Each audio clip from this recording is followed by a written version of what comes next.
I knew it was capable. I knew like I could get to the ski hill, no problem. I could do the forestry roads, but we were doing like off-road trails at that point. I'm like, okay, this is cool. And then it just kind of snowballed from there. Honestly, like it's a pretty capable platform. You can get enough smaller all-terrain tires now too in those 27-inch sizes. It's a nice peace of mind when you can air down those all-terrains a little bit more. And when you have that little bit more grip, it makes such a difference, especially with when it is torque vectoring. It's like, oh, there's actually grip here, right? It's not spinning all the wheels. So when the customer comes in, it's like, I'm looking for kind of like this kind of thing. We're like, okay, well, these are the kind of the options for it. And we've even built that into our site now where it's like, what kind of adventuring are you looking for? Are you just looking for those forestry roads? Are you looking for something more? Are you just looking to push the limits? We kind of built that into our site now even to kind of help propel that forwards and help the customer make an educated decision, right? Because you don't need everything. Are you into four-wheeling, camping, and exploring? How about off-road racing like mud bogs, short course wheel-to-wheel racing, or even desert races? Well, you've come to the right place. Welcome to 4x4 Canada podcast. My name is Wes, and I've been four-wheeling since I was 6 weeks old. I have over 20 years experience in 4x4 shops, many more than that in the off-road racing, and a lifetime of exploring the backcountry across Canada. Every week, we bring you a new guest where they give you their perspective on the industry.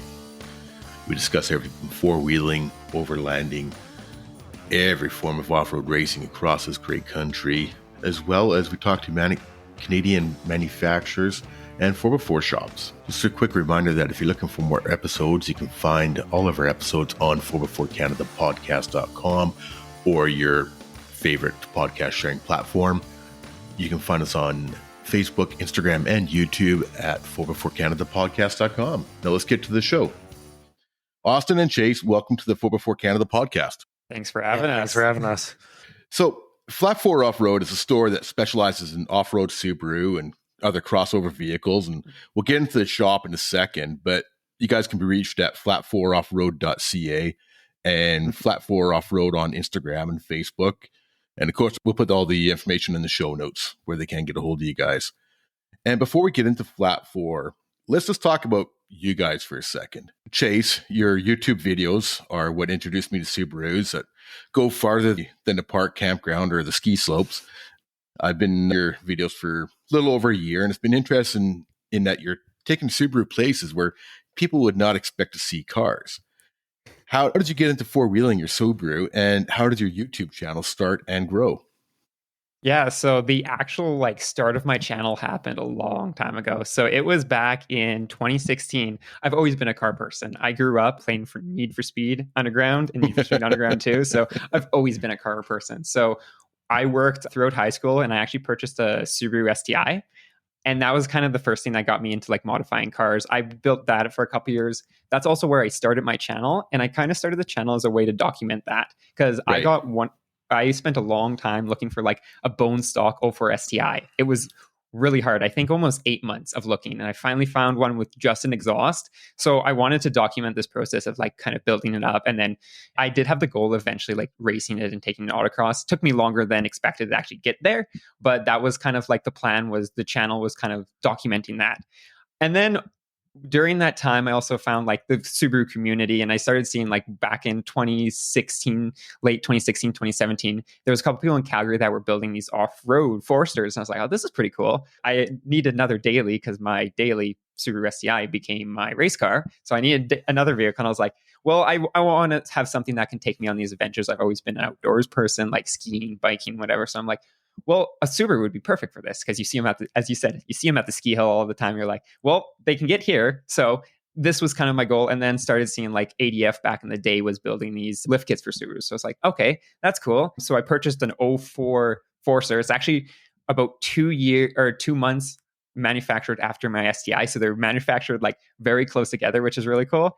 And I got that and I kind of just daily drove that for a couple, just doing a few little mods here and there. And then I had this big idea of putting a A or B roof rack on it for a Toyota. So that's kind of what kicked it off because I was like, okay, I want to make this something that I can go camping with, that I can go to the ski hill or go to the campground by the ski hill and actually camp and then go skiing. And then it kind of just snowballed from there, honestly. But put the rack on, put the tent on, did a little like more overlanding trips, not really so much like the hardcore off-roading. And I was like, this is cool. Love the ability to like camp where I want. And then that's kind of where me and Austin got introduced to each other. And Austin kind of just helped that snowball roll a little bit further because you had your XT at the time, right? Yeah. And he's like, let's go on a trail run with his lifted 05 XT. Yeah. And he's like, well, look at all these things they can do. And I was like, wow, I knew it was capable. I knew like I could get to the ski hill, no problem. I could do the forestry roads, but we were doing like off-road trails at that point. I'm like, okay, this is cool. And then it just kind of snowballed from there. And as I said, like the channel just kind of became a project after project, and I was just filming project after project, and it just kind of snowballed from there. So it never was really the plan was never really to make this adventure and kind of overlanding channel. And the STI still on there. It's still about the cars, but it's kind of evolved over time. Yeah, it definitely opened up my eyes into what the Subarus can do. I mean, and I'll be flat out honest with you. I'm a 4x4 guy. You know, I've had my lifted Jeeps and Broncos and a Tacoma now, and watching your videos definitely did open my eyes as to what their capability are. And I remember back last summer, or a couple summers ago, we went up to a trail and did a maintenance at a forestry lookout here in BC. And there's a young fellow up from the coast with a Subaru, and it blew us all away what this guy was doing. I mean, it wasn't a super complicated trail, but you know, he knew his vehicle and he'd hit the ruts just right, their washouts just right, and he tapped the brakes when he had to, and it would just engage the all-wheel drive and all that. And yeah, it was really impressive. And like I say, between him and yourself, it really opened my eyes that these are not just, you know, your Starbucks and granola cars, right? For sure. So Austin, what's your story? You always been into four-wheeling, or? Well, not really. I've kind of, like Chase said, always into cars sort of deal. My family always had Fords, so I started with a Ford Focus was my first car, and I've always kind of been into rally racing and stuff like that a little bit. I haven't actually done a stage rally, but I like rally crossed that car and jumped it and did all kinds of things I didn't need to do, or most people wouldn't do here anyways with a Ford Focus. And like the whole kind of Ken Block stuff with Fiestas kind of got me all stoked on that. And then I got into automotive trade, like the trades, and my good friend, I was his apprentice, and he had a Tacoma. He was part of the CT 4-wheel drive club when that was around still. And so I was like, oh, you know, this seems like a cool, like I'd taken my parents' expedition out that they had to, kind of cheesed my mom off a few times, and I brought it home all muddy, and, you know, she'd be like, no, go clean it kind of thing. And there was some other choice words in there other than that. But so I went out with him in the CT 4-wheel drive club, and I was like, oh man, like this is cool. This is totally something else I shouldn't be spending money on. So I should 100% do this. And I ended up getting a Ford Explorer at the dealership I was working at. Like, old people owned it. The thing had never, like, they traded in because the armrest broke in it. And I kind of kicked it off, really. And I found out, like, at the time that, you know, I didn't really have the skill set to make that truck what they can be. So I ended up moving into Toyotas. I had, like, a couple 4Runners.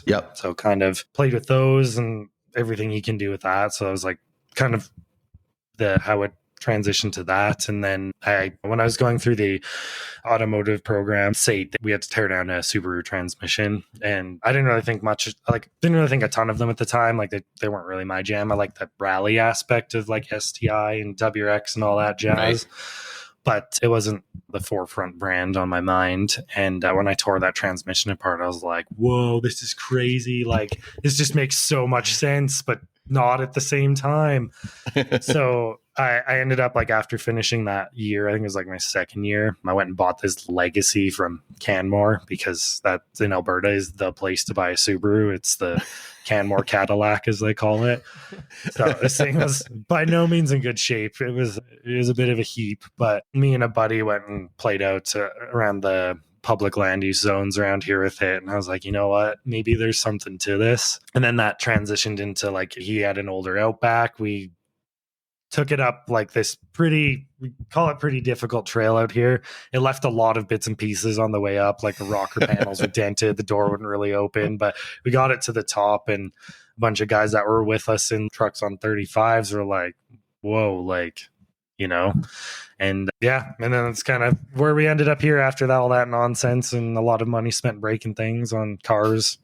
Yeah, that's kind of my background in this. I've been doing it for a fair while, to sum it up, but I've played with all the vehicles and spent all the money figuring out what I like, what I don't like, and what's good, what's not good. So yeah, long story long, I guess that pretty much sums that up. Yeah, I think it's really interesting what you guys are doing with the Subarus and even some of the other crossovers, right? You know, there's a Ford Bronco on your website or Ford Bronco Sport, I should say, on your website. And I think it really gives people that another option to get out there and explore, right? Exactly. It's anything that you can do to get other people out there exploring and learning the new areas or new to them areas.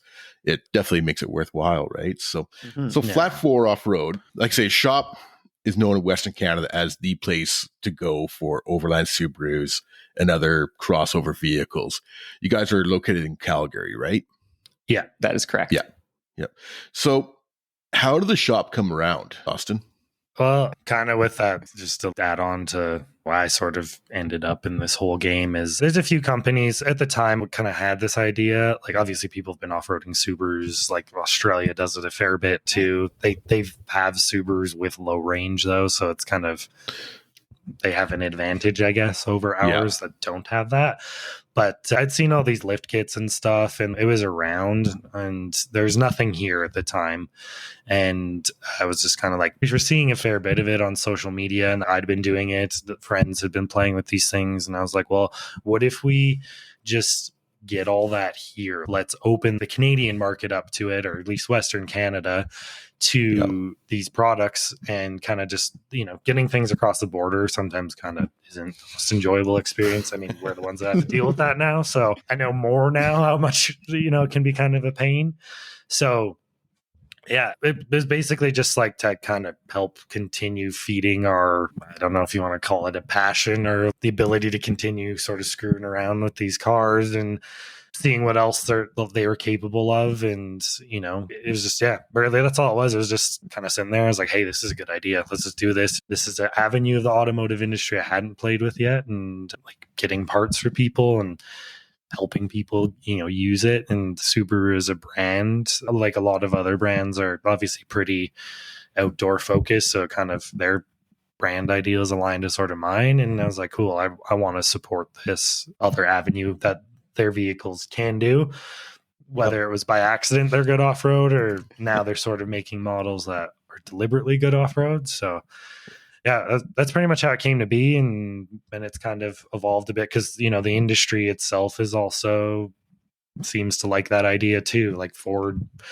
and the Bronco Sport, all the Jeep Trailhawk stuff. The Essence, they're all just crossovers. So, but yeah, there's tons of capability there. What else? Like Honda too. Honda's like hitting it pretty hard with that Trail Sport Pilot. Like that's a really cool platform too. So we could maybe even the Honda Ridgeline is such a popular truck right now. Yeah, I mean, like, it works for a lot of people too, right? Like, you know, sometimes you don't want to drive a lifted Wrangler all day because it's a lot, you know.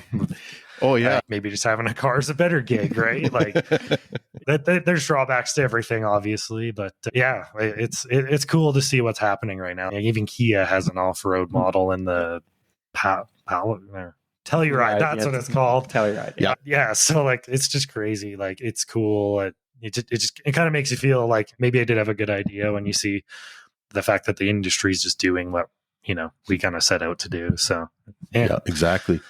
So Chase, I know that you've had a couple different vehicles over the years. What are you driving? I drive my 04 Forester. It's my daily right now. We just got a bunch of snow. We got like almost probably a foot of snow in some places here in Calgary. So I was driving that today, and it was passing everyone. I had no issues. I took the back road, so I didn't have to deal with anyone. And I was like, it still drives like a Subaru would, just a little more aggressively now. And like you can smash through snowbanks, no problem now, and it's a lot of fun. But yeah, I daily drive that. The the race car is the race car at this point. It only sees like track days and autocross at this point because it's the more expensive one too. It's harder to find. It's the first year they brought the STI to North America, so it's also kind of a collector's at this point. So it kind of sits there and gets used a little bit, and the Forster's my daily right now. Obviously, I would like to kind of push it farther. It's kind of our test bed. We like to test products on it, see like, how does this work? How does that work? So eventually we'll be retired from the daily and probably end up in another Subaru, maybe. Yeah. I got lots of project ideas coming along, but it's, the daily right now. Yeah, I got lots of ideas. I just don't have the money or the time. Yes, that is definitely the silver bullet in all those issues is time and money for sure. Yeah, exactly. So from what I've seen, there's tons of mods you can do to the Subarus. There's lift kits, skid plates, snorkels, storage, lighting, pretty much everything that you can do to other 4x4 vehicles, you can do to the Subaru. Oh, yeah. And they're not as mainstream as some of the other vehicles like your Jeeps and Toyotas and that. And that's where you guys are coming in to, help people realize what's out there. So going back to you, Chase, what do you got for modifications on your Forester? Should I pull up the whole list? As I said, it's a test bed, so we've put a lot into it. Some of the bigger things are, it's actually got Black Rhino beadlocks, so they're beadlocks specifically built for Subarus. Really? And then I'm running, a 225 tire, which is a little bit bigger than you should be running on that, just because I had to fold in the pinch welds, but it is running flat out suspension custom coilovers. So it allows us to actually adjust the height of the collar. It allows us just the preload. It allows us to adjust a bunch of different stuff. It also has the bumper from your XT with a winch in it. It's got a bunch of lighting stuff. It's fully blacked out interior. So I've redone the headliner, redone all the pillars. I painted that. And then ADF like molly racks in the back for storage. I've made a Overland like kitchen. What else do I have? Oh, obviously the B roof rack from a Toyota that we've made custom mounts for, a smart tent on there, smart tent rooftop tent. What else? The list probably goes on with a lot of littler things here and there, but that's, I think, most of the big stuff. Obviously, skid plates we have like the front one, the transmission and the rear diff. So I can slide along as I need to. Yeah, that's when ground clearance is probably one of your biggest limiting factors, and no low range, right? So, but that skid plates has got to be one of the first things to come on board. So what about you, Austin? What are you wheeling these days? Like, I've kind of rotated through a few. I had a right-hand drive Forester XT when Chase and I met, and I found the limitations of that platform. The Japanese cars, their fuel grade is definitely a little bit better than ours, so it kind of decided to not run anymore. And that kind of happened during COVID, so I could not get an engine for it, unfortunately. So I ended up just kind of like, oh, okay, well, I've had my fun with this one. I guess I just need to get something else because I needed to get out. So right now I've got a 04 Grand Cherokee. I learned how to drive on one of those. My grandpa had one as well. That was like one of the only Fords, I guess, that I did, which was driving at the time.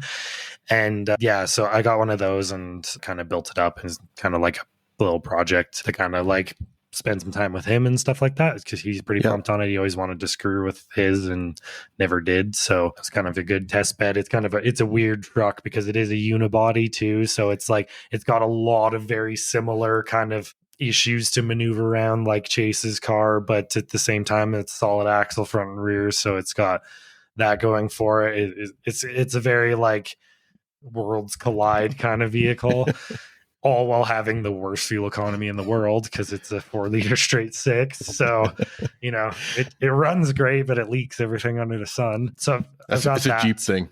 Yeah, you wouldn't understand unless you have one, and you'll understand. But yeah, and then we have, my girlfriend has a 2021 Gladiator Rubicon that she drives to its fullest potential. It goes harder than we all do. So that's why we got in the stable right now. They can add more, but car prices right now are silly. So kind of just sitting on our hands because, no one wants to overpay for a used car, and you don't want to wait 6 years to get a new car. So but I'm rolling in right now, and it's fun. It's cool. Solid axles front and rear are definitely a like fully independent suspension is definitely like both of them. Yeah, like I said, I have pros and cons, but it's been a fun learning curve.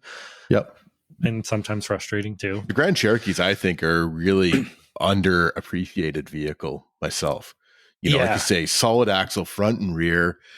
Some of the older ones are decently priced to buy. Yeah, totally. And parts are available. You need them because it's a Jeep. But yeah. Many maintenance parts. But yeah, I think they're really underrated.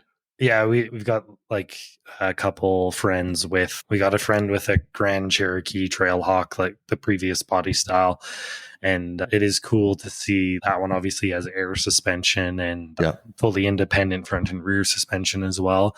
And it's crazy what that thing can do, while being when we did some trips out to Radium and stuff this summer, and you know, all of us are just like trying to do the speed limit, and then he like lowers his truck down and just like gapping people, and you're just like, whatever, man, I'll get there eventually with maybe some of my teeth left in my head. But you'll pass him at the gas station. No, I'll have to stop there too, probably. Yeah, it's cool. Like it is a really interesting platform, and the more we're talking about it, the more people are going to hear about it, obviously. But it is right now cheap. That might change like soon, maybe. But yeah, it's been a fun truck. I've fixed it a lot recently, but it's fun. Yep. Yeah, they are good vehicles around. So going back to the Subarus, what are some of the issues? I mean, you know, speaking of the Jeep, you know, they always leak, they always mark their territory, and their fuel mileage is not all that great. But no. And every vehicle has its issues. What are some of the issues with the Subarus? Where do you want to start? No. there's like the common ones with like Subaru community. The Subaru community always rags on like the EJ engine being not so stable. Austin, having gone through that, sometimes agrees with that. But some of the other ones are like, if once you go past like 3 inches in the rear, 2.5 in the front of lift, that's where the CVs kind of call it a day. So like you can't lift it too far unless you start doing like subframe stuff. And then obviously, as Austin alluded to, the like lack of low range. If you do want a low range there, you have to like find the gearbox from overseas, and then you have the fun project of putting that in. But there's like a few things here and there. What are you thinking besides those two? I would just like say like the biggest thing not having a low range is heat management. The torque converter is your low range, more or less. If you got an auto, if you have a manual, it's your clutch, and not much you can do about that other than change them often. But heat management, basically, we've always put like big extra transmission coolers. I kind of run them in line with the factory ones. If you can double up on it, why not? Mm-hmm. So that's a big thing. Like even if it's stock, like, and honestly, that even really goes for most 4x4s. Like your transmission is what's doing all the work, even if you do have low range. So just getting a bigger cooler on that thing, and if you can do your transmission a solid and let it manage its heat and give it a fighting chance across the board for all of the Subarus, that helps them a lot. That is a big thing. And yeah, other than that, really like underbody protection. If it's not like a wilderness package, Forester or Outback, they do come with skid plates, but the older ones, usually that's just a plastic splash shield. Yeah, that ain't gonna do much. It'll let you know that you broke something by cracking. But yeah, like if you do that, honestly, like it's a pretty capable platform. You can get enough smaller all-terrain tires now too, in those 27-inch sizes. It's not even like you necessarily need to lift it. Like, you know, if you just want to make it more difficult, don't lift it. Leave it stock. Yeah. So if somebody came to you and said, "Hey, I want to get into the Subaru overlanding thing, but I don't know what I'm looking for," what model of Subaru would you say is best suited for exploring? That's a good question. They all kind of, there's definitely pros and cons to all of them. My biggest thing would be like, we try to do this at Flat 4 a lot, is trying to understand like what the customer's end goals are, right? Yeah. Because that can help.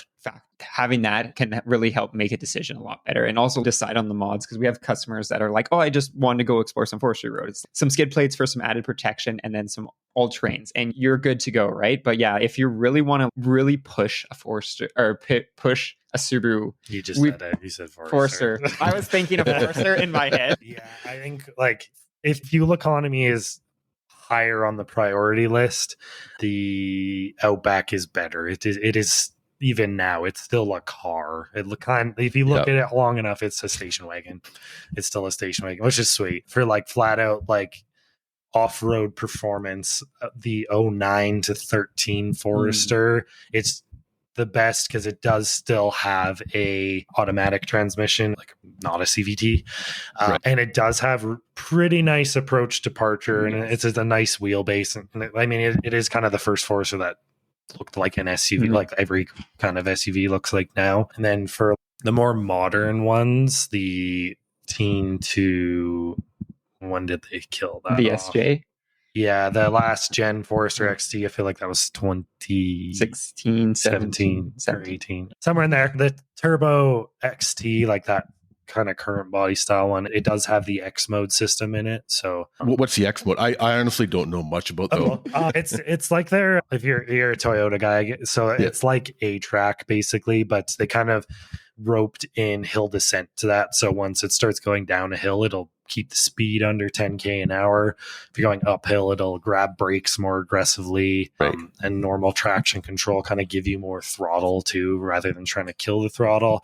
And all the newer ones also have a dual X mode system, so it'll be like dirt and rocks or something, I think is what they call it, and then like mud and snow. So the mud and snow one gives you more wheel spin while trying to intervene in torque vector.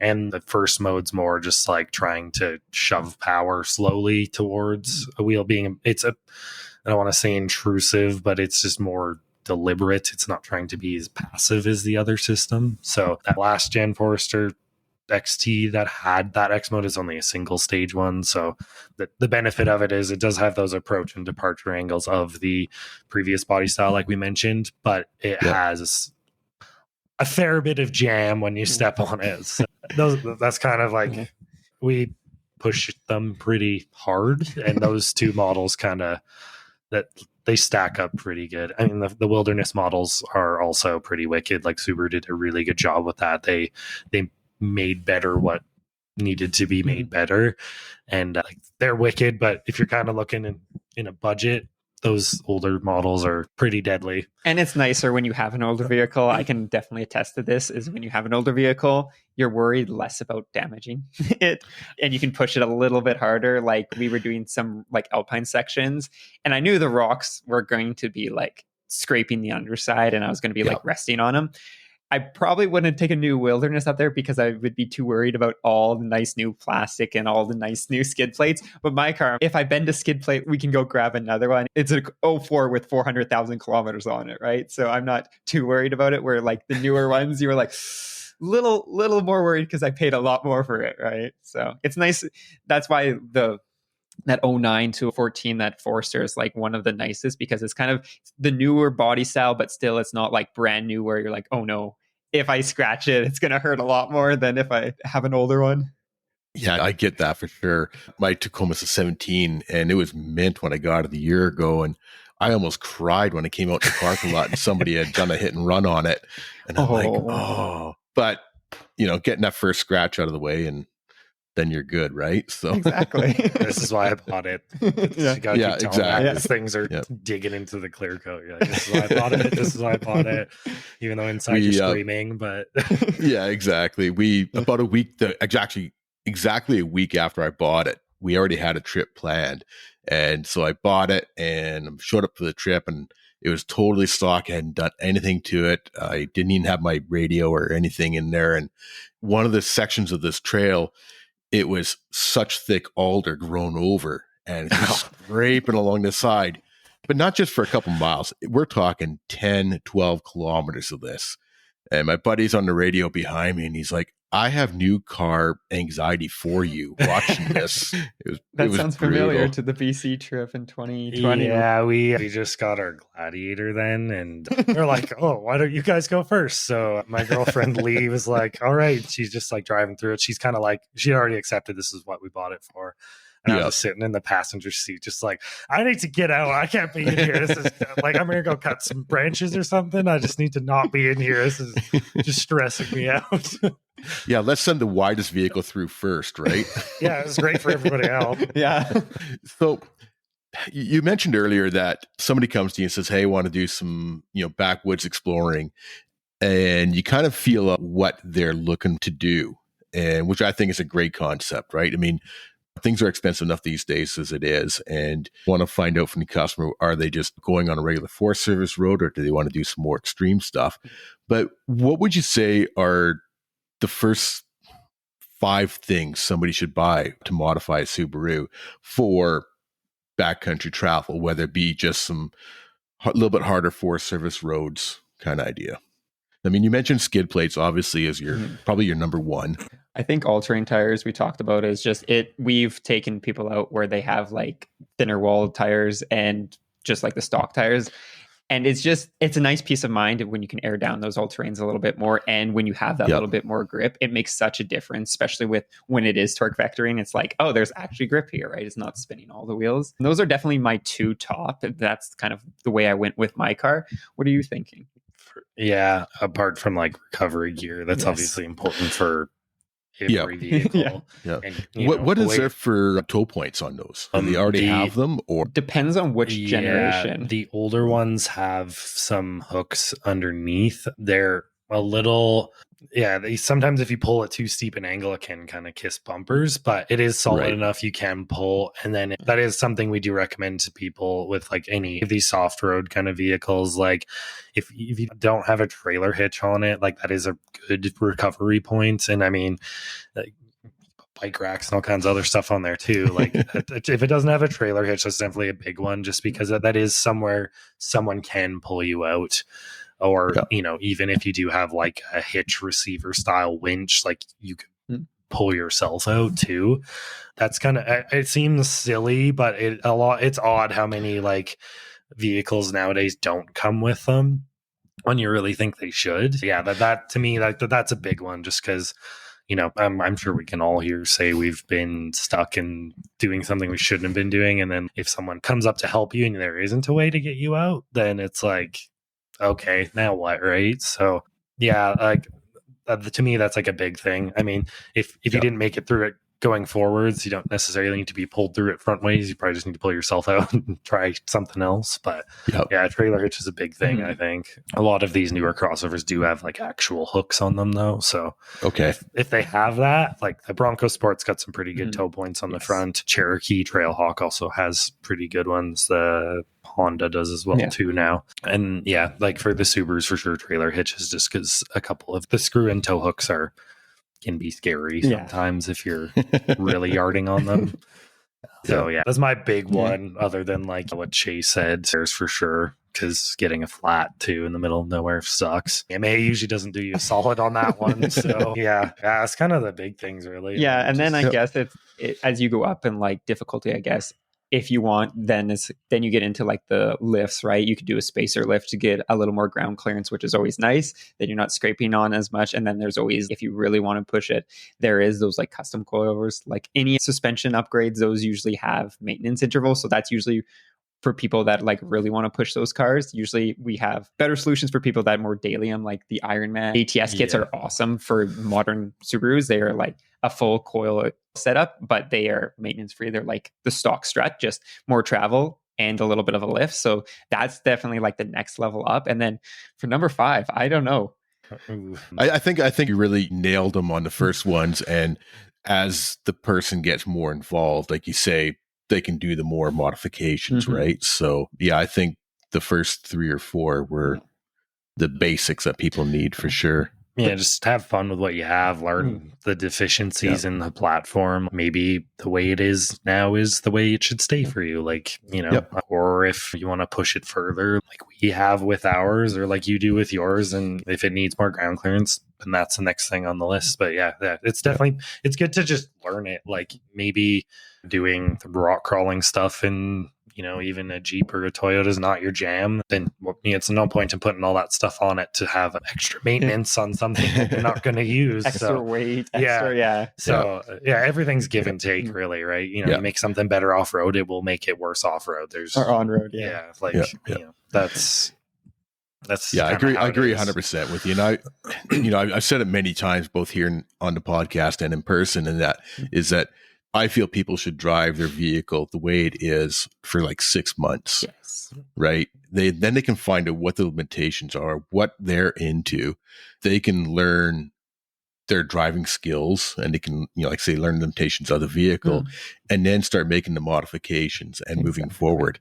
So many times people will buy a lifted Rubicon off the showroom floor and not really know what they're doing if they haven't been out four-wheeling before.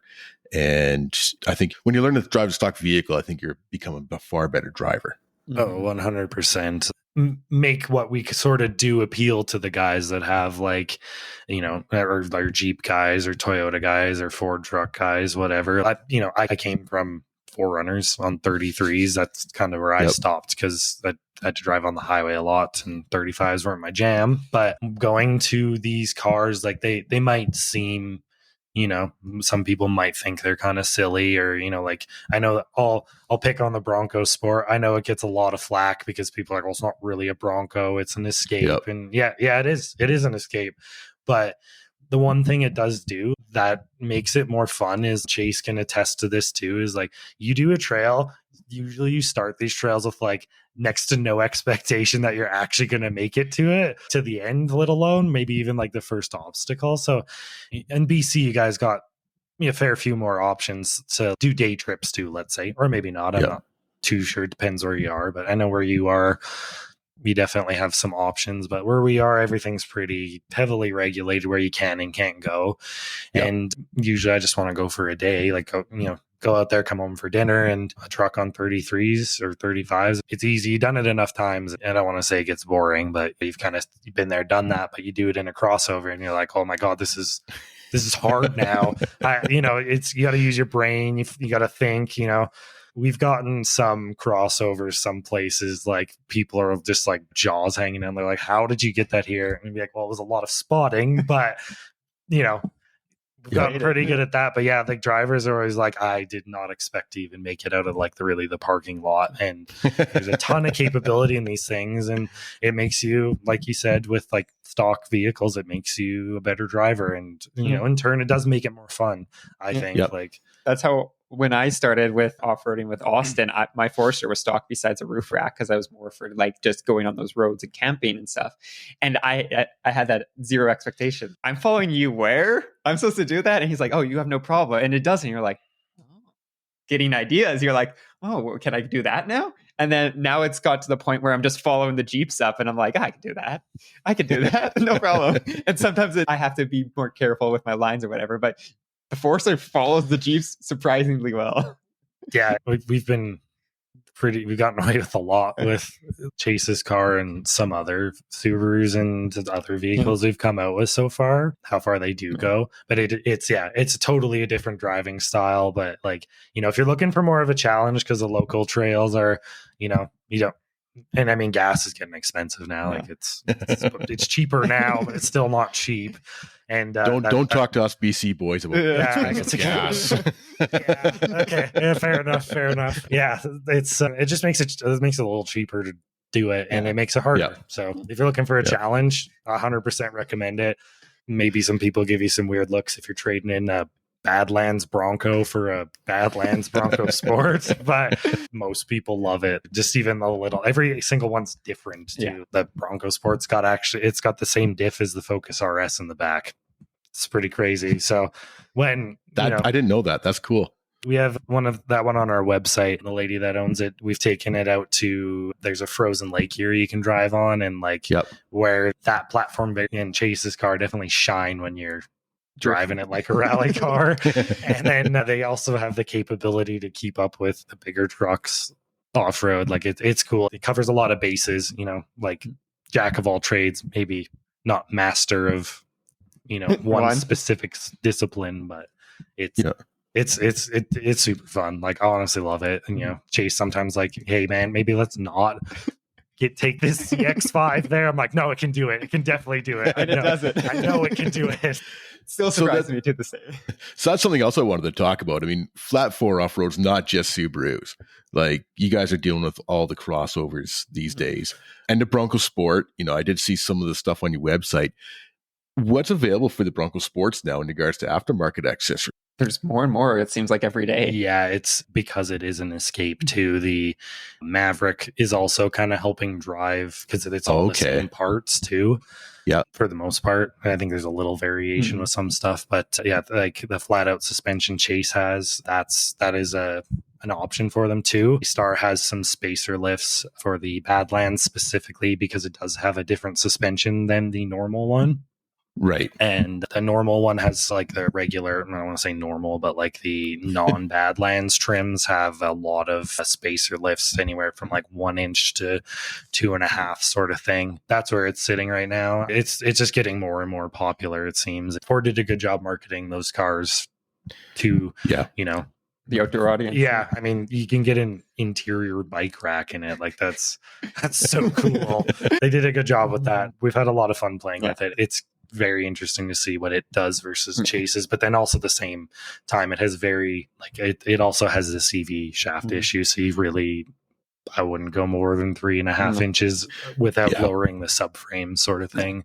But yeah, it's there's lots of stuff for it. Yeah, like the spacer lifts, the springs, the full coilovers. There's like different rack kits for it. Front Runner makes kits for it. Yeah, there's a lot of like OEM support or dealer support from Ford. So really, it's like, again, it's kind of up to the customer to be like, I want it to do camping on the first few roads, and I actually want to go biking with that. Then it's like, oh, well, then this, and this would be perfect for you. Or it's like, oh, I want to do a bigger overlanding trips. Well, the Front Runner rack's perfect because you can fit so much more in it. So there is a lot of different things for it. Again, you can't throw all the parts on it because like the flat out suspension wouldn't work with certain vehicles, or there's, again, some figuring out to do with it. And that's like me and Austin, every time a new platform comes out, we're like, okay, now where we have like a database. So when the customer comes in, it's like, I'm looking for kind of like this kind of thing. We're like, okay, well, these are the kind of the options for it. And we've even built that into our site now, where it's like, what kind of adventuring are you looking for? Are you just looking for the forestry roads? Are you looking for something more? Are you just looking to push the limits? We kind of built that into our site now, even to kind of help propel that forwards and help the customer make an educated decision, right? Because you don't need everything. Yeah, exactly. Yeah. And I do have to say, you guys' website is a good website. I have noticed that where you say, are you just looking for FSR stuff and that, and I did come across that. And I think that, I mean, obviously you guys are doing more crossovers than just the Subarus and the Broncos. You're kind of, open to all options and touch base. But I do definitely recommend people go to your website at flat4offroad.ca to get an idea. I assume that you guys, ship product as well too, right? So if you're talking to somebody from Saskatchewan, or you're talking to me people or something like that, they can talk to you guys on the phone and kind of, get some help figuring out what they want to do. Of course. And then ship it out to them and go from there, right? So yeah, 100%. Yeah. Whatever we can, like we've said a couple of times now, if we can help cater it to what you want it to do, then let us know. Doesn't matter what it is. We've had all kinds of interesting vehicles we never even thought of. People wanting to do this stuff with, reach out, and it's like, hey, if that's what you got, why not? Best vehicle for overlanding is the one that's sitting in your driveway. Exactly. That's one of the big things. Is when I sat down with Austin, I joined the team, I was like, what's the goal? And he's like, well, I want to be able to help people go do what they want to do. I want to help them get outside. And I was like, there, you said it right there. You want to help people get outside. Like that's the goal. Let's help foster that community of like adventure and outdoor exploration. So yeah, that's kind of been our like core value for like the last couple of years. It's just like help people. And as Austin says, like, doesn't matter what you have, and we can help you like get outside, right? And I think a lot of times the overland market nowadays is so saturated with everybody has to have this and this and this, right? Yes. And it's gone to the point, just slow down, relax, get your vehicle out, even if it's stock, take that vehicle, it's in your driveway. When I sold my lifted and locked TJ and I went to my Xterra stock, I'd learn how to drive all over again, right? But it's get out there, enjoy it, and you will figure out what modifications or what gear that you want to proceed with, right? So I think 100%. You guys definitely have the right mentality on that for sure. I don't know if you guys have seen it, but the 4-Wheel Drive Association of BC has these crossover runs or soft roading runs that they do. Ooh, that They sounds do, like but my one, jam. yeah, they do them down at the coast, and I think it's Okay. like once a month or maybe twice a month. And somebody organizes this soft roader run, and they'll get like 60 or 65 vehicles out for it, and That's it's wicked. absolutely incredible. It's I'm not a fan of people that much, but it is really Understandable. impressive. It is really impressive getting these people out, and a lot of these people are beginners, and there's a lot of people that have been wheeling for years as well, right? But yeah, they do these soft rotor runs and they get crossovers out, or it might just be a stock JK or something like that, right? But it's pretty cool. It's really neat. It's awesome. Like even us, me and Austin will be like, hey, we're going to go do this trail. Like me and Austin are going to go explore this trail. And then we'll just message a couple people and they'll be like, Yeah. oh, my friend bought a wilderness or something and they just want to go explore. Like, could we tag along with you and Austin? I was like, yeah, sure, definitely. We're just kind of exploring the same areas. Like, come along and we can kind of show you kind of a thing or two. But we had a couple bigger ones where just the word got out that me and Austin were just going to go explore. And it was just like, I don't know how many vehicles we had at that point. There was a bunch of Subarus, which was really cool. A lot of new Wilderness. The last one we did, we set up a little kind of thing with one of the local Subaru dealerships here, and because we got a good friend that works there too, and he's 100%. We met him through. He had a lifted Outback, and he's just like, "Oh yeah, by the way, I work at Subaru." I was like, "Cool, this is great then." So best friend. No, this is great. Yeah. So he's like, well, would you guys want to kind of do something like we'll set up a trail run? He was like, I'll reach out to everybody that got a wilderness Outback Forester or cross trek even. They want to see if they want to come out and just kind of dip their toes in the water, sort of see what it's all about. And I was like, yeah, that sounds cool. And yeah, it was such a cool demographic of people. Like, it was just a lot of people that are like, oh, I've seen this on the internet or whatever. I just want to see what this is all about. And, whether or not they bought that vehicle because it was the off-road package or not. And everyone was like pumped. It was like, this one lady, she loaded the dog up in the car and the two kids in the back. She's like, I've seen this on YouTube, but I figured I'd just give it a go. And she sent it so hard up everything. I was like, you are my favorite person. Like, it was wicked. And her kids are just having a blast. The dog was tired. It was like a border collie, so it definitely needed to be tired. It's cool. Like, that's awesome to hear that they're doing that out there. Like, it's a lot of people buy crossovers too because that like they just make sense, and if it helps get you outside, then why not, right? So yeah, I mean, I have to admit, if I wasn't doing some of the stuff I do, I would totally be into getting a crossover, as Subaru, throw the kayak up on, or throw rooftop tent and kayak and go, right? Because in reality, majority of the roads or the trails around can be done, as you guys have proven, can be done in a Forester, and even going to a lot of the regular lakes, they're just FSRs. And I have to admit, even with my Tacoma or my when I had my lifted and locked TJ, it didn't need to be all that. Right, so but it looked cool, right? Yeah, exactly. That is another part. If you want it to look like that too, we can help you make it look like that. That's totally fine. Yeah. So this is something that we haven't really talked about, but what do you guys think about some of the electric vehicles coming out and going over and working as crossovers kind of idea and doing some overlanding with some of these newer electric vehicles? We have talked a fair bit about that. I'm definitely very I really like new tech. I was a BMW technician for a while, so I got to know what was happening way before everybody else was going to start doing it in terms of tech. So I am 100% thinking I think it's really cool. Like the 4xe Wrangler and Grand Cherokee. I know that's not a full it's a hybrid drive, which I think is what I learned going through the trade is hybrids generally have a longer lifespan than a normal gas vehicle because the engine is never actually under load. It's just free spinning on its own. That's why I get those Priuses and Escapes that all have 700,000 K that are taxi cabs, and they run like they're brand new still. So from our personal point of view, we buy older vehicles sometimes. It's it's less to go wrong. That sounds cool to me, and with some better fuel mileage. But the 4xe Wrangler and the Grand Cherokee being that kind of, to me, that first hybrid specifically aimed towards that. I guess the F-150 has a hybrid too, but those two being aimed at that, it's like the capabilities, like you don't need to have a dual battery system. It already has that.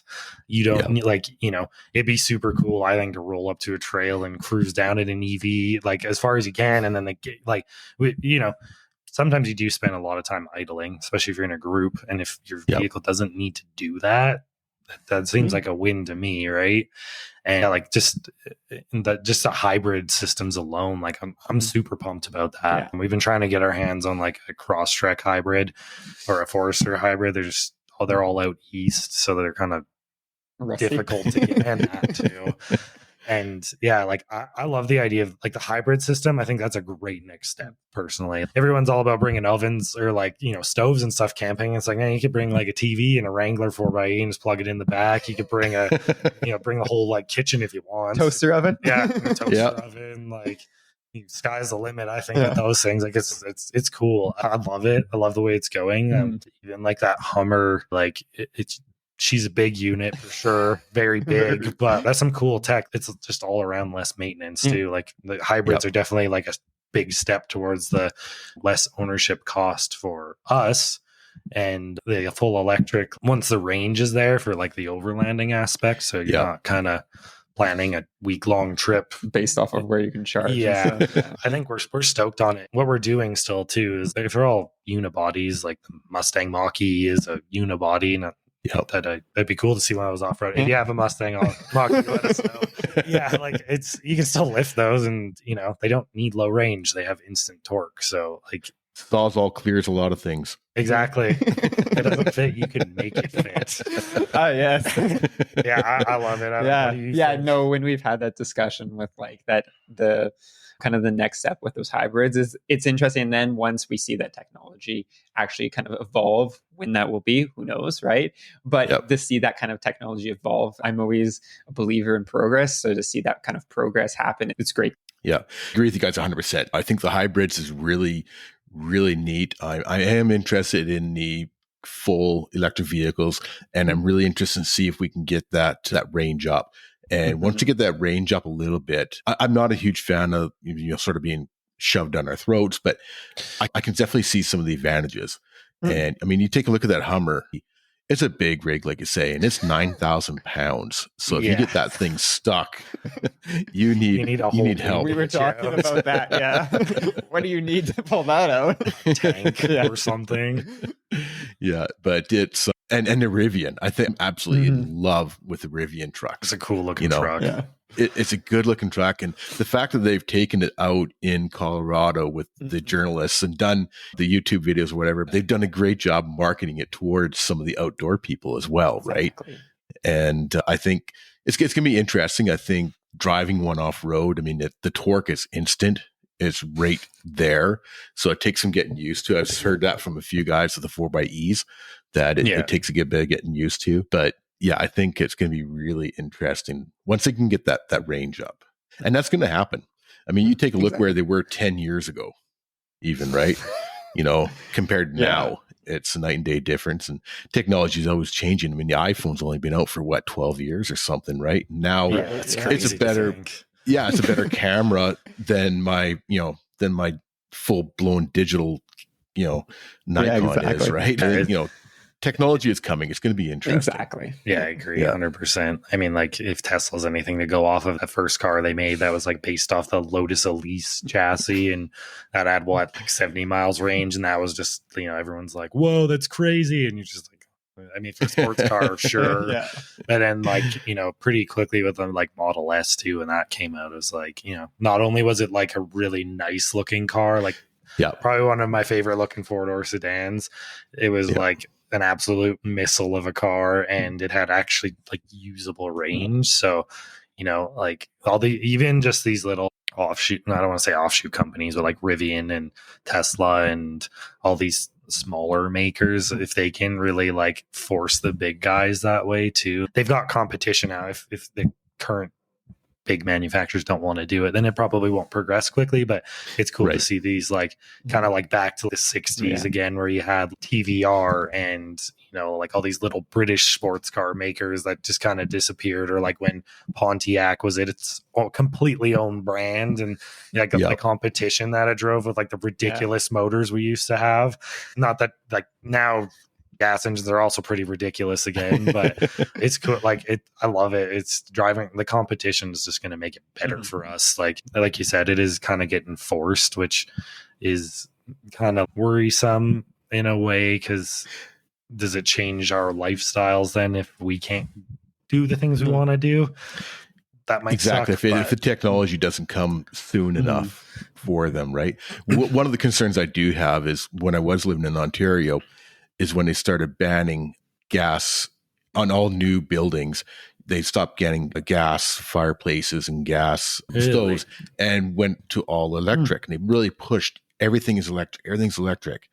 And then within about 3 years, the price of our electricity tripled. And they said, well, everybody's using so much electricity that we can't keep up and we have to increase the price on electricity. And we're like, you're the ones that how does this work again? It's like the diesel thing too in like Europe, right? They're like diesels are better because they make less CO2. There's yada yada, and then they're like, oh wait a minute, it actually produces way more like particulates and NOx compared to gas, so we're like poisoning our kids in school because the highways right beside it. It's kind of like I'm happy, just with that alone, it's like at least we figured that out. Not that I'm anti-diesel by any means, just to make that clear. Maybe we shouldn't like force these agendas. I think everyone's aware we should go that way because, we are hurting the planet in a lot of ways. Yep. And like, if this can be done in a sustainable and renewable manner, let's do it. That's, I want to be able to enjoy what we have, and I want other people to enjoy it after us. So if electric cars are the way to make this planet happier, then let's do it, but let's not do it in a way that it doesn't work, penalizes life, really, right? Not that like these are first world problems for sure. If we can't go off-roading, that's fine. Like there are people in the world who have much bigger problems than we do, but I think the drive to innovate it to be better is it's there, and it's going, it's happening pretty quickly. I mean, if they made the Hummer an electric vehicle, of which literally initially designed to fight wars, and now it's the EV alternative for 4x4ing, like it's happening in the weirdest way, but it's happening. If anybody's listening out there that has experience with electric vehicles, definitely get a hold of me, because I want to talk to people that have real world driving experiences, not just driving around for a weekend when they rent it. I'm talking people that have driven it in the winter, and they've driven it as a vehicle, and they've driven it on a trip. I want to get some of this firsthand experience from people, because not only I want to learn about it myself, but I also want the listeners to get some feedback on people that actually use these things, right? So 100%. It's a good conversation to have too, because I mean, we're sitting on this side of the fence. We all have gas vehicles or diesels, but it's a good conversation to have. I think like both sides of the argument have good points, and it'd be really cool. I agree 100%. If someone's got one they use even in a slightly off manner, if it's ripping down forestry roads in a Model 3, then man, I want 100%, definitely, like we want to hear about it. Everybody I think needs to hear about these experiences, because what the EPA tells you isn't necessarily exactly the mileage you're going to get. Like my truck gets 20 liters per 100. It said it was supposed to get better than that, but it doesn't. So like are these things actually doing better than we thought? Like what the three of us are thinking, or are they who knows? Worse, the better? I don't know. Because I'm 100% totally interested in that conversation for sure. Are the charging station situation getting a lot better over in Calgary and Alberta in general? Or once you get out of the town, are you kind of on your own? Not that you probably don't even notice, right? I mean, I'm trying to think. There's a supercharger. Like we're at my place in Airdrie right now, so it's just a little north of Calgary. I'm sure you know that, but there's a mall just south of us that does have a Tesla supercharger. A couple. We're seeing a lot of gas stations here, and a lot of Canadian Tires actually. Oh, really? Yeah. A lot of Canadian Tires are doing them. A lot of gas stations are doing them, especially the big truck stops, because they got the room to do 10 or 20 of them, right? That's a good idea. Yeah. because they've got that room sitting there. So we're starting to see it, and we're actually seeing a lot of in our rest areas. So that's something you guys. I don't know if you guys really have much for rest areas over there, but yeah, anytime you pull over and there's a spot for a bathroom break and dump out your garbage into the bin, any of those rest areas, a lot of them are getting chargers. Which is really interesting. Yeah, I would say like I go like your way a fair bit in the summer. I got some family kind of north of Kamloops, and I would say in the Alberta stretch, I don't know that there's much, honestly, even north or south. I mean, our province is kind of built off of the opposite of electric cars, so. Well, that's kind of why I was wondering how it was making out over there, right? So I don't think we could be 100% sure because, like you said, I don't really pay attention. We could be passing them. The odd time we see like deleted F-350s parked in the supercharger thing, and it's a funny joke, but to the guy who's doing it, obviously, maybe not for the guy who wants to use it, but I think there's probably, like there is in BC, there's probably maps or different line sources that will help people locate those, right? So I think they've got a pretty good like setup, or at least Tesla does, from what I understand. Like I think they were even talking about like if someone had one at their house they wanted to open up for someone to use, they're going to kind of build infrastructure that way. So I know it's possible. As far as I know, there's enough charging to go back and forth, like there's spots between Edmonton and Calgary, right? But they have charging spots along there. And I think it's kind of what you were mentioning, where it's mostly at like those big truck rest stops. Because I had seen construction going on there, and it has like, I don't know about the one that west of the city, but I know the couple up north, like in between, kind of in the Red Deer area. I seen they're putting some in there. So it is growing, but I would be interesting to see, like, especially more of the rural areas of Alberta, how that's going.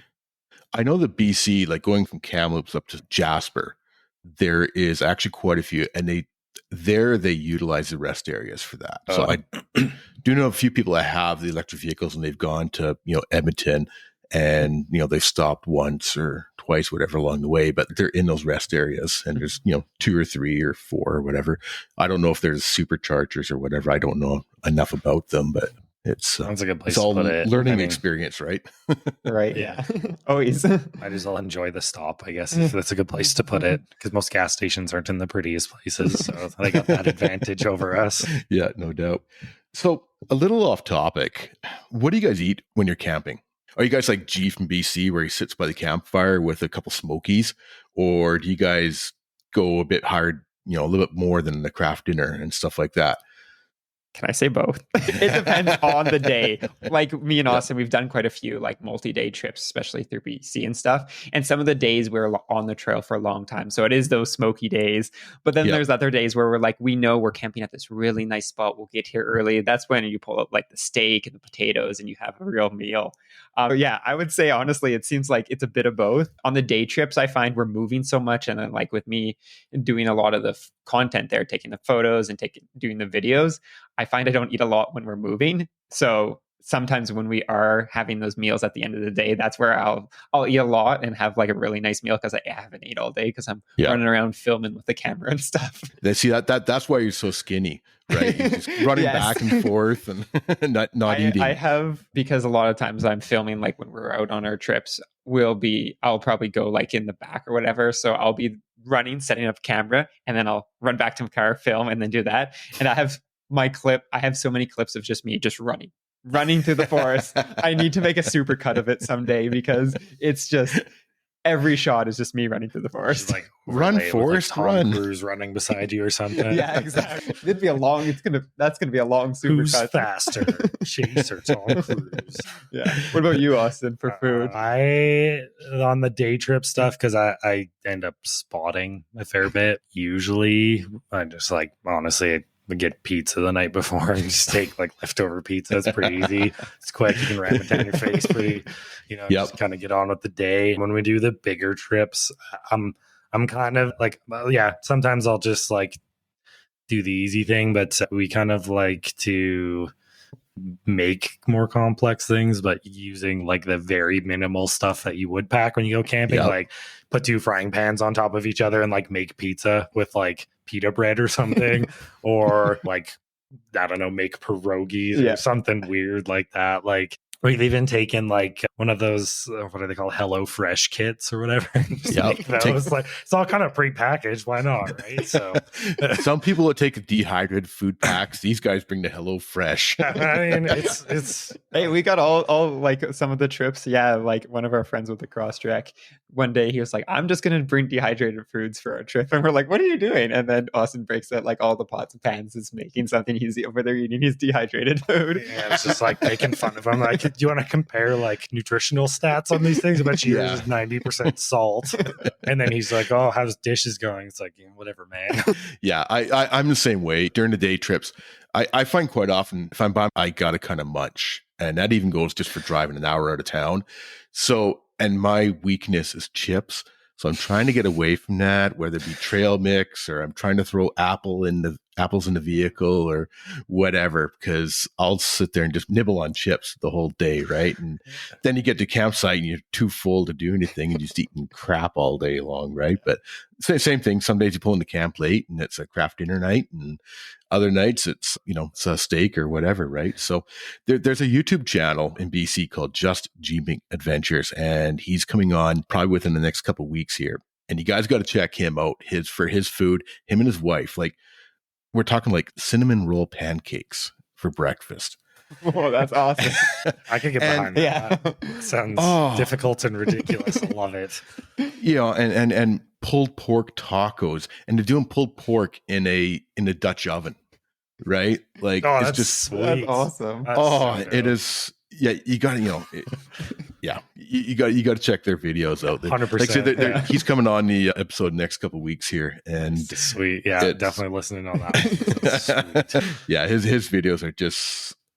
There's some wheeling in there, obviously, right? But it's there's a lot of really good food as well. Yeah, so. He sounds like my kind of person. So, what's one product that you bought for whether it be for your vehicle or for overlanding or camping, or whatever, that surprised you on how good it is or how much you use it? I have an easy answer for that one, just because I've been using it all the time, is those molly racks I have in the back of my car now. I've been looking at them forever. They're pretty expensive for, like cut metal, right? But just having that much more space in the back of a smaller vehicle, right? You can store so much. And I've actually went ahead and kind of moved that one step farther with molly racks on the back of my seats too.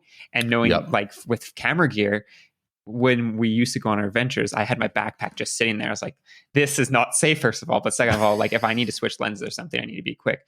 So now that I have like molly racks in the back of my car and on the back of my seats, it allows for so much like quick storage. I can change lenses. I can grab GoPros. And then on the other one, I've actually made a battery charging setup. So I've got one of my power banks there. And then I've got all the wires ran right to all my batteries. So I don't know if it surprised me so much as it's just something I use like literally every day. I have one of the things, the molly rack comes around in the front, and I have a little pouch in the front. And talking about snacking, I'll put my snacks in there. So I'm driving, I can just reach down and grab a snack as I'm going along. So I use it literally every day now. As I even daily drive it, it has storage. So I would say that's like something I use all the time. Not so much surprised me. I knew it was going to be beneficial, but maybe I just didn't know how beneficial it was going to be. Oh, mine.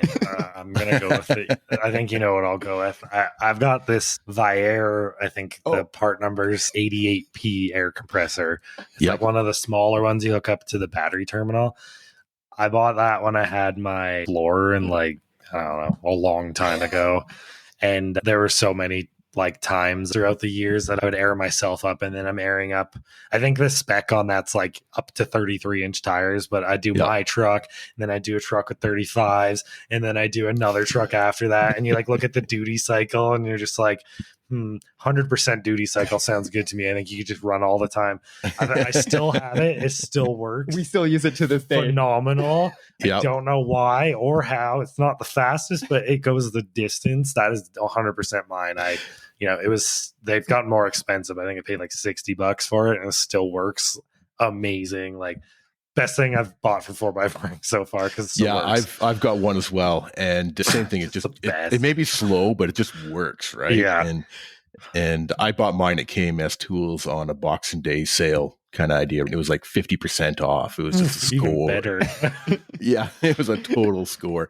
But like say, it's a workhorse. It just works and works and works, right? So it's crazy. It doesn't even look like the most like solid thing either, with like the dinky little light and the switch and stuff. You're like, yeah, there's no way it's gonna last that long. But man, still, hose hasn't broken, nothing. It's the best. They are wicked. 100% recommend. Yeah, there's some days where I don't know, we fill up 4 cars with that. It's crazy. It can get slow. It might be getting slower the older it gets, but whatever, it still works. So am I. Broke, don't fix it. I'm getting slower as the older I get too. So aren't we all? Aren't we all? So the last question that we ask on the show is, what Canadian would you like to listen to on the 4x4 Canada podcast? Okay, we thought about this for a long time. Yeah. So when I was wheeling or getting into it with like the CT 4-wheel drive guys, one of the guys who started that, he does have his own shop. It's called The Gear Shop here in Calgary. I don't know if you've heard of them. Yep, I have. Yep. But yeah, they built our friend's truck. It's one of the, probably the first Tacoma with portal axles on it. It's pretty crazy. It is the worst vehicle to follow because he'll drive through something and be like, oh, that's not that big, and then you like just eats your car. You're like, oh, never mind. I'll like go, like a Chase will be following me and it's just like pure violence. And I go through, I was like, wow, that was bad. You better slow down, man. And then he goes through and it's just car's gone. So they have a G-Wagon and a Tacoma on portal axles. Like, it's the company they're using to do that is out of Ukraine, and they're still, those guys are still pumping out portal axles. So they've been doing a lot of R&D with that stuff in a daily driven truck too. So like it'd be really cool to hear more from them on how that's going. And it's definitely kind of the polar opposite of our type of builds, but it's still cool to see, right? Doing something different.